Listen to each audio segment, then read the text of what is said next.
Hey, it's Bridget with Sleepopolis, and today I want to talk about how alcohol impacts your sleep. So we have our Director of Sleep Health here, Dr. Shelby Harris, to talk more about it.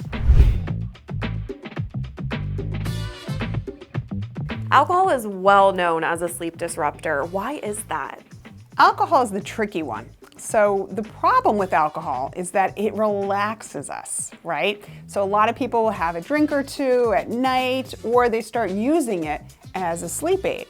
Now the problem is it tricks you into thinking that it's great for sleep.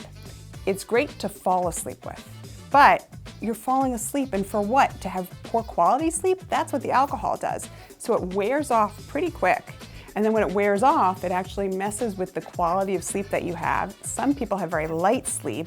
Other people tend to awaken more. And the reason you're awakening is because your body's saying, I need more alcohol to go back to sleep. So you're essentially in withdrawal. So alcohol, while it might relax you to go to sleep, it's actually going to give you terrible quality sleep. So we actually really try to get people to stay away from alcohol because it just becomes, you rely on it too much over time, and then it's a bigger problem down the road. So what's happening physically to your body, and why is that disrupting your sleep? So alcohol also causes a lot of dehydration. And when you're dehydrated, you're not going to sleep as well. And also, you're going to feel more tired during the day when you're dehydrated. So really try to stay away from it as best you can. So what about this concept of a nightcap? Why do people do this? What's wrong with it? Well, it's the idea of that you're going to have this to put an end to the day, to cap the night, and then go to sleep. So it's really just not a good thing to rely on. That being said, I'm also someone who tries to be practical and realistic in life, and I don't want someone to say, I can never have a drink at night, I can never do these things.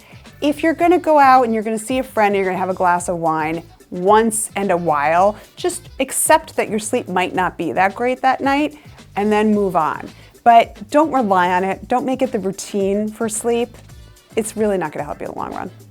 Is there a certain amount of time you'd recommend cutting off that glass of wine at before bed? So within 3 hours of bedtime is when you should really stop alcohol, because it does wear off after about 3-4 hours, which is why when you go to bed with alcohol in your body, you tend to have awakenings or you have lighter sleep.